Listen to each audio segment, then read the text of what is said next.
Vamos a comenzar.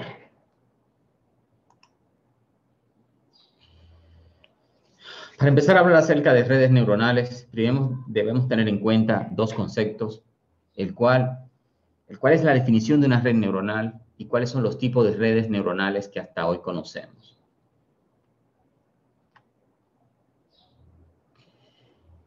El estudio de redes neuronales de DARPA es la agencia en Estados Unidos que se encarga de desarrollar todo tipo de tecnologías y armamentos para el gobierno de los Estados Unidos. Ellos dicen que una red neuronal es un sistema compuesto de muchos elementos procesadores simples operando en paralelo, cuya función es determinada por la estructura de la red, fuerza en las conexiones y el procesamiento realizado por los elementos computacionales en los nodos. Una red neuronal lo que intenta es imitar el comportamiento de una red neuronal biológica. Tal cual funciona el cerebro humano, ellos tratan de imitar este comportamiento de forma electrónica. Y hasta el día de hoy, los avances han sido espectaculares. Esto nos recuerda al cerebro en dos aspectos, lo que le acabo de mencionar. El conocimiento se adquiere por la red a través de un proceso de aprendizaje. Las conexiones interneuronógicas se conocen como pasos sinápticos y se usan para almacenar el conocimiento. Interneurónicas es el término. Teniendo en breve una percepción de lo que es una red neuronal, debemos ahora saber que existen dos tipos de redes neuronales, las redes neuronales biológicas y las redes neuronales artificiales. Todavía, hasta el día de hoy, no se conoce en un 100% cómo es el funcionamiento de nuestra red neuronal, hablando biológicamente sobre el cerebro.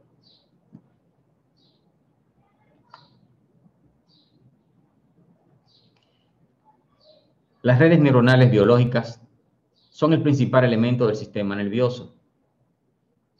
Las redes neuronales biológicas están compuestas por un gran número de elementos llamados neuronas. Una neurona es una célula compuesta por un cuerpo, un número de extensiones llamadas dendritas, que sirven de entrada, y una larga extensión llamada axón, que actúa como salida. Las neuronas es donde se almacena el conocimiento que nosotros adquirimos a lo largo de nuestra vida. Y poseemos millones de ellas. En la actualidad, solo existen o se sabe que están en nuestro cerebro. No existe otro lugar del cuerpo donde existan estas células especiales, aunque hay estudios que apuntan que en el corazón existen este tipo de neuronas. Esto no se ha confirmado, pero es un rumor que se suele decir.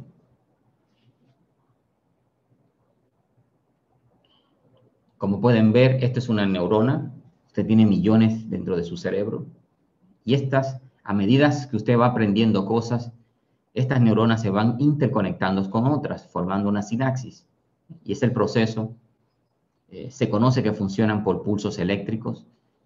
La actividad cerebral se mide por pulsos eléctricos.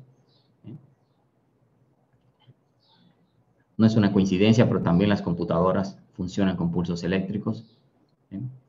Y cada una de estas se van conectando e interconectando. A medida que usted va adquiriendo conocimiento, estas neuronas se van activando, se van conectando con otras y van formando bloques de conocimiento.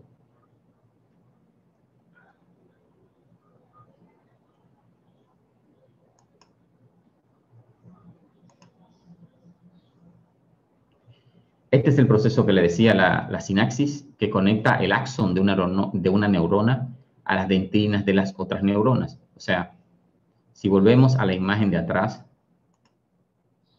aquí,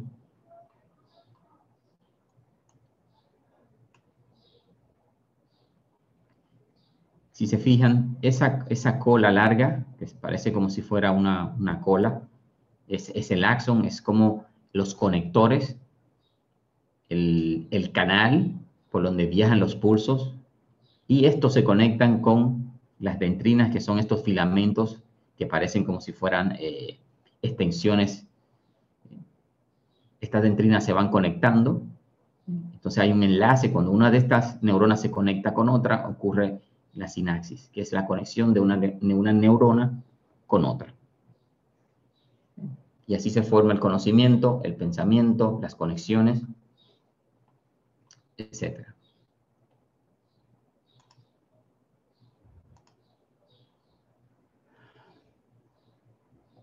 Las neuronas están dispuestas en capas. En general, las neuronas de una capa reciben entradas desde otra capa y envían salidas a neuronas de una tercera. O sea, estas neuronas están formadas en capas y asimismo están formadas las redes neuronales artificiales. Entonces, una capa se comunica con otra capa y esta capa pues se va a comunicar con otra más adentro. Finalmente hay una que recibe las salidas y sirve de enlace final.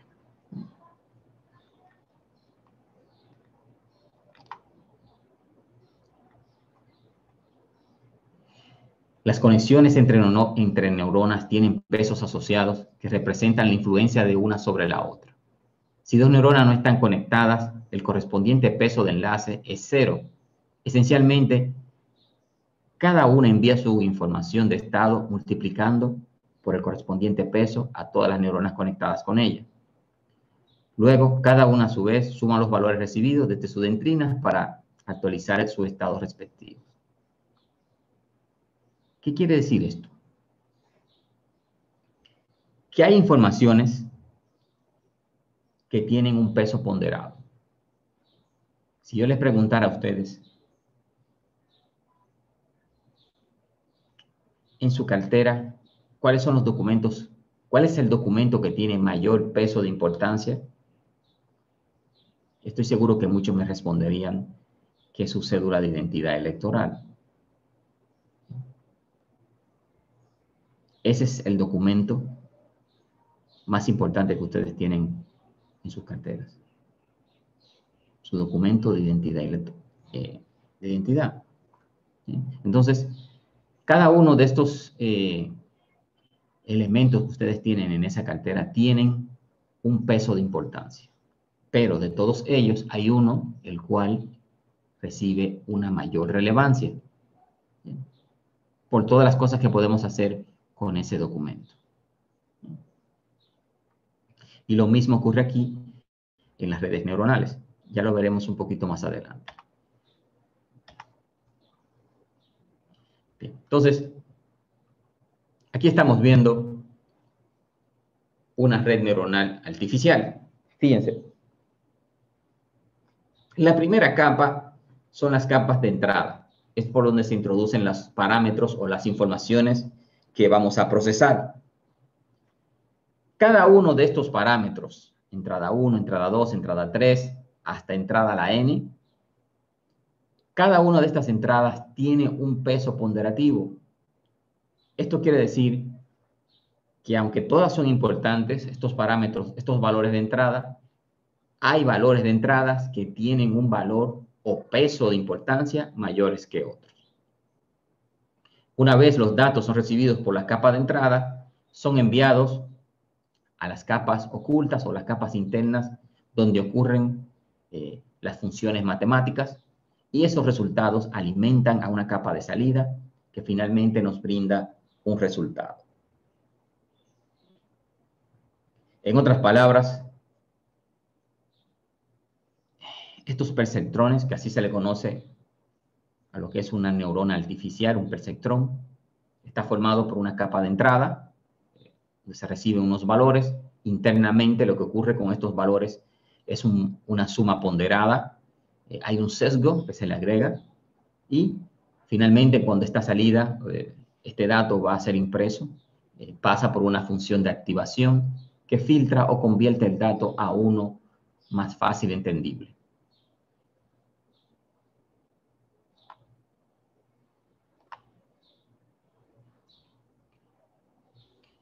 Las redes neuronales artificiales, como les decía, imitan el funcionamiento de un cerebro biológico. Tratan de imitar este comportamiento. Son aptas para resolver problemas que no poseen un algoritmo claramente definido.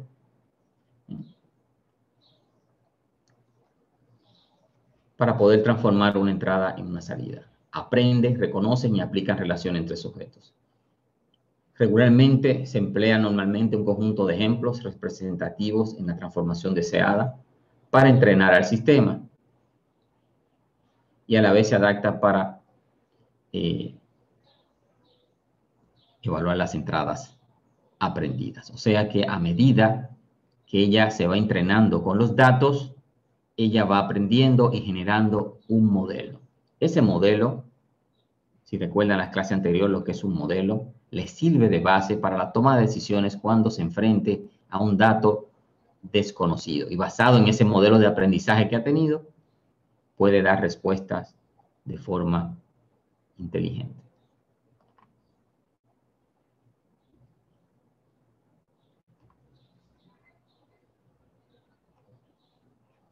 Vamos a ver esta imagen que estoy ampliando. Esto que ustedes ven aquí es un perceptrón. Esta es una neurona artificial que trata de imitar el comportamiento de una neurona biológica. Vamos a hablar un poco sobre esto, que es el perceptrón. El perceptrón es la red neuronal más básica que existe y data de los años 50, cuando por primera vez se empezó a hablar de ella. El funcionamiento del perceptrón es muy sencillo. Simplemente lee los valores de entrada, hace una suma ponderada de estos valores de entrada. Explicaba. Esto es cómo está conformado un perceptrón, que es una neurona artificial, donde tenemos una capa de entrada. Estos son los valores o parámetros o datos que recibe el perceptrón. Cada uno de estos datos tiene un peso de importancia. O sea, de todos los parámetros que entran, cada uno de ellos tiene un valor de importancia. Algunos tienen un nivel más alto que otros. Una vez que los valores son entrados dentro del umbral, dígase, ocurre una función, una suma ponderada de estos valores que de entrada, junto con cada uno con sus valores de importancia, y se agrega el ingrediente del sesgo. Si recuerdan, no sé si se llegó a escuchar la parte cuando yo hacía la comparativa de una preparación de un plato de cocina, donde usted empieza a echar los ingredientes al caldero o a la olla donde va a cocinar, y cada uno de estos ingredientes que usted está colocando ahí tiene un peso ponderado, o sea, tiene una importancia dentro de esa receta que usted está preparando. Entonces, usted empieza a mezclar esos ingredientes, a hervirlos o a hacer el guiso. Imagínense que lo que está ocurriendo es la suma. Entonces, usted va haciendo testeo de cómo va el sabor del plato que está preparando. Entonces, cada cierto tiempo usted le agrega un pequeño ingrediente adicional para que vaya cogiendo ese sabor que a usted le gusta. Mientras ese sabor no sea el ideal, vamos a decir que hay un error con el plato. Entonces usted sigue agregando ingredientes, ese sesgo, para lograr que el plato se estabilice, que tenga el sabor y la cocción adecuada. Una vez que esto está ready, entonces el plato ya está listo para ser servido. Entonces lo mismo ocurre aquí con esto. Mientras el perceptrón está indicando una salida que está muy alejada de lo que nosotros esperamos, entonces esto se va autocorrigiendo hasta que esto se estabiliza. Ocurre una función de activación que nos permite estabilizar ese valor y enviarlo a la capa de salida. Así es que funcionan las redes neuronales. Pero una red neuronal está formada por cientos y miles de estos perceptrones que ustedes están viendo ahí.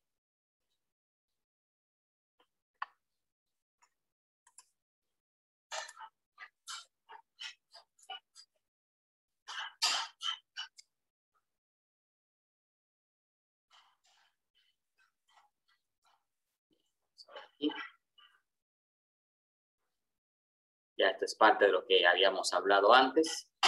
Redes neuronales se basa en un circuito de procesamiento de entradas en el cual los pesos son sumados. Esto fue lo que acabo de explicar.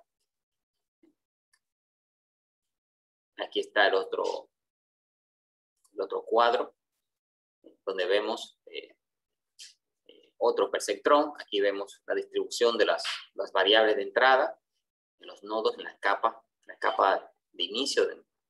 Luego estos valores que son procesados se envían a las capas ocultas donde ocurre otro tipo de cálculo. Y así se va mezclando entre capas hasta que se obtiene el resultado esperado. Si el resultado no es el que nosotros esperamos, hay un error, entonces eso tiene que volver a repetirse. Y ahí ocurre un proceso que se le conoce como backpropagation, que se va propagando hasta que esto se estabiliza y obtenemos los valores correspondientes. Aquí está, una vez más,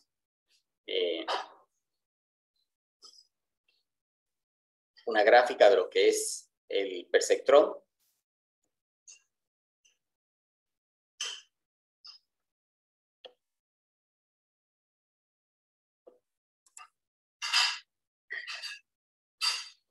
Aquí hablábamos de las ventajas que tiene. El aprendizaje, una red neuronal tiene la habilidad de aprender mediante una etapa que se llama etapa de aprendizaje. Hay autoorganización, en una red neuronal se crea su propia representación de la información en su interior. Descargando al usuario de esto quiere decir que el usuario no tiene que intervenir. Es tolerancia a fallos, debido a que una RNA o red neuronal almacena información de forma redundante. Esto puede seguir respondiendo de manera aceptable, aun si se daña parcialmente.